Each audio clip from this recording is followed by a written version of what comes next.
جی ناظرین کرام، السلام علیکم ورحمۃ اللہ وبرکاتہ۔ آج ہم مفتی صاحب کی بارگاہ میں حاضر ہیں اور مفتی صاحب سے بڑا اہم سوال کرنا ہے۔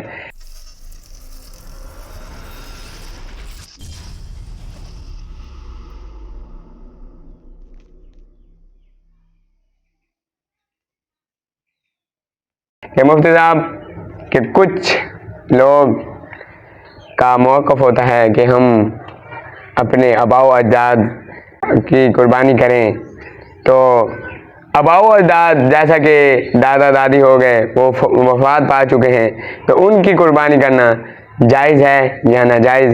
آپ ہمیں ارشاد فرمائیں۔ اس سے پہلے ہمارے چینل کو سبسکرائب کریں، ویڈیو کو لائک کریں اور کمنٹ میں بتائیں ہماری ویڈیو کیسے لگی۔ جی ناظرین کرام، شاہ صاحب نے آج ایک اور سوال کیا ہے کہ آباء و اجداد کے نام پر، جیسا کہ والد صاحب انتقال کر گئے ہیں، والدہ صاحب انتقال کر گئی ہیں، دادا انتقال کر دیتے ہیں، دادی انتقال کر گئی ہیں، تو ان کے نام کی کوئی قربانی کرنا چاہتا ہے تاکہ میرے دادا کو ثواب پہنچے، دادی کو ثواب پہنچے یا والد والدہ کو ثواب پہنچے، حالانکہ وہ دنیا میں نہیں رہے اور انتقال کر گئے ہیں، تو اب ان کے نام کی قربانی کرنا کیسا؟ تو میرے دوستو، اپنے وہ مسلمان بھائی رشتہ دار جو اس دنیا سے رخصت ہو گئے، انتقال کر گئے ہیں، ان کے نام کی قربانی کرنا بالکل جائز ہے۔ آپ ان کے نام پہ قربانی کر سکتے ہیں، ان کے نام پر جانور لے کر ذبح کر سکتے ہیں، ان کو ثواب بھی ضرور پہنچے گا۔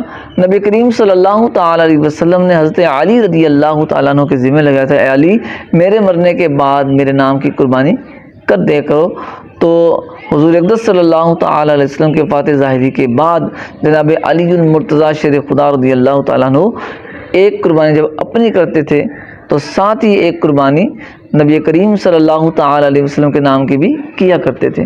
تو اپنے بڑوں کے نام کی قربانی کرنے میں شرعاً کوئی حرج نہیں، بالکل جائز ہے، کر سکتے ہیں، بلکہ کرنی بھی چاہیے تاکہ وہ بھی ہماری اس عید کی خوشیوں میں شامل رہیں۔ گوشت تو ان کو نہیں پہنچتا، لیکن اس کا ثواب ان کو ضرور پہنچتا ہے، تو کرنے میں حرج نہیں ہے، کر سکتے ہیں۔ اللہ تعالیٰ ہمیں سمجھنے کی توفیق عطا فرمائے۔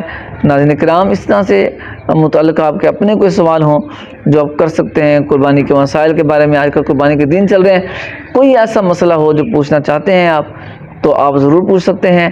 آپ ہمارے واٹس ایپ نمبر پہ رابطہ کر سکتے ہیں یا اپنے کمنٹس کے اندر بتا سکتے ہیں، کوئی مسئلہ ہے تو انشاءاللہ ہم ضرور آپ کو عرض کریں گے۔ اللہ تعالیٰ ہمیں عمل کی توفیق عطا فرمائے۔